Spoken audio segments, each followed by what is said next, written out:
Good morning, I'm Joy Smoak, and I am almost back to team manager of the Joyful Jammers. Whoop, whoop.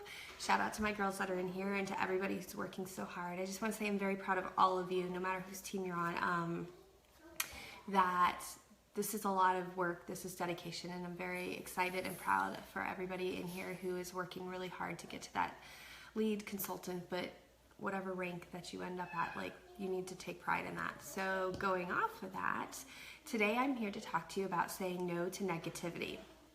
I don't know about you, but there are definitely times in the cycle of sales where you just get really, really low. And when you feel really low, it's really easy to have a negative attitude about everything.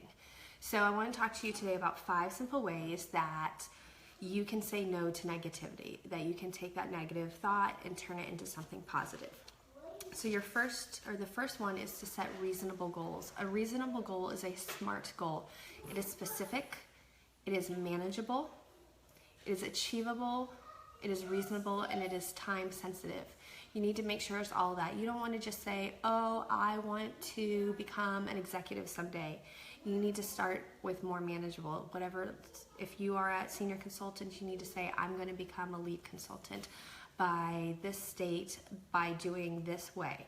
You need to set specific goals for yourself, because when you do that, it'll be a lot easier to be positive when you reach that attainable goal than to sit here and be like, oh, I'll never reach that. Take a bite out of the plate instead of focusing on the whole plate of food. Like Thanksgiving, you know, when you load your plate up, if you sit and look at it and think, oh my gosh, look at all these carbs, you're never going to want to eat it. So if you just take that first bite and it's delicious, you can keep going. At least that's how I think. The next way is to be a critical thinker instead of a critical person. It's really easy to get down, and I'm not saying don't be realistic. Like, I know that tomorrow I'm not going to be an executive. I'm not going to be an elite executive by next year unless things change drastically. But you know what I'm saying. Like, and I could sit here and be a very critical person and say, well, there's no point in even looking forward towards that. Instead, take the opportunity for improvement. It's not criticism. When somebody comes to you, if you're higher up comes to you and talks to you about different ways that you can improve or different ways that you can run your business, it's not criticism. It is an opportunity for improvement. And just because it's something that you did not imagine, it doesn't make it wrong either. Number 3, wake up right. That doesn't mean on the right side of the bed. It just means wake up with a great attitude. Don't wake up and be overwhelmed already before you put your feet on the floor. And I know, especially if you're a mom, that's really easy to do because you just think like, oh my gosh, I gotta go get the kids. I have to feed breakfast. I have to get them dressed. I have to get them out to school. I have to get them to the doctor's appointment. Blah, blah, blah, blah. No, just slow down. Take a breath and be excited for your day. Think, yes, I get to drop the kids off at school today, which means I get to rock my business during that time. Hooray. Or yay, we get to go to the doctor for our well visit or for a sick visit so that we can stay well or they can get better. Like, focus on the good in those things that you have to do. And then also think about who you can encourage. Because if you're focusing on just me the whole time, it is really easy to get negative and down. If you think like, wow, I could really encourage my friend, the mom who drops off her kid at school all the time, and just bring her a cute little note that says, hooray for back to school and the kids out of the house. Hey, here's a little nail sample to brighten your day. Think about ways you can encourage somebody else, and also bring your business with you like we already learned this week. Turning problems, this is number 4. I'm going to show you this way because it's pretty henna. Turning problems into challenges. Instead of saying I should do something, change it to I choose or I can choose to do something. So instead of me saying, oh, I should have been recruiting more, or oh, I should have spent more time last night on doing the dishes before going to bed so I didn't have to get up this morning and do it really fast before my one-on-one, I could say I can choose to start speaking to more people about this opportunity of Jamberry. I can choose to do the dishes as I use them instead of leaving them pile up for 3 days. Turn that problem of whatever it is, if it's recruiting, if it's finding parties, if it's cleaning your dishes, turn that into a challenge that you can overcome, not a problem that's overwhelming.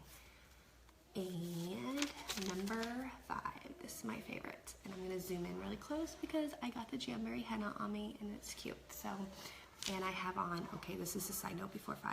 Oh, it's not really showing up, but I have on the holographic lacquer and I love it. Okay, number 5, focus on progress, not perfection, because no one is perfect. Our elite executives, as amazing and wonderful as they are not perfect. Those who have sold, like Amy Adams, $3 million worth of revenue are not perfect. They all make mistakes. They've all been where we are. They've built their empires by realizing that progress forward is progress. So it doesn't matter how fast you go. Forward is forward, no matter the speed. Think of the rabbit and the hare. The tortoise and the rabbit. Oh my gosh. Same, you know what I'm saying. The tortoise and the hare. There it is. The tortoise won because they kept putting one foot in front of the other over and over and over. He didn't get held up by anything. The rabbit just raced and ran out of steam. You don't want to do that. This Jamberry business is not a sprint. It's a marathon. So slow. Focus on the next goal in front of you. Don't look at like over here, which is like way over here. Focus on the next step because progress is progress no matter the speed. I'm going to totally make up a cute little graphic and post it for you guys on that because it's my favorite saying right now. So those are my 5 ways. Reasonable goals, critical thinking, not being a critical person, waking up on the right side of the bed, turning your problems into challenges, and focus on progress, not perfection. So your homework for me and for your TM is that I want you to take 3 negatives in your life and turn them into 3 positives. And you're going to write those 3 positives under your homework section of what those positives are. So for an example for me, I lost my team manager status after having it for 23 months. That was a negative in my life. Like I legit cried for a day because it pretty much sucked. And I could have focused on that negative and I could have given up. I could have just said, well, whatever, it's a lot less work at this point. I'll just stay at this, you know, like stay where I am at my premier status and let my upline take care of my team. I could have just cried over and over and over and said, I guess I should just give up on Jamberry because obviously I'm not good enough. No, those are my negatives right there. And instead I said, no, I can choose to get up. I allowed myself to have my little tears, and then I said, I choose to get this back because I am a team manager. So I wrote down my list of what I needed to accomplish this month and how I needed to do it in order to become a team manager. And guys, I'm 1 by 3 get 1 away from being back to my team manager status. Hello, I have an event this weekend and Throwback Thursday next weekend or next week, totally in the bag. And that's because I chose to be positive. I chose to not focus on the negative side of it, and I chose to work my business hard. And guys, you totally can do it too. And I'm excited for you, and I can't wait to see what your positive things are. I would love for them to be about Jamberry. If you want to throw a 4th in just about your life, like, you know, getting the dishes done, at least that's me. Laundry, that's what it is right now. I have 3 loads of laundry. Anyways, have a great day, and I'll catch you later. All right, bye.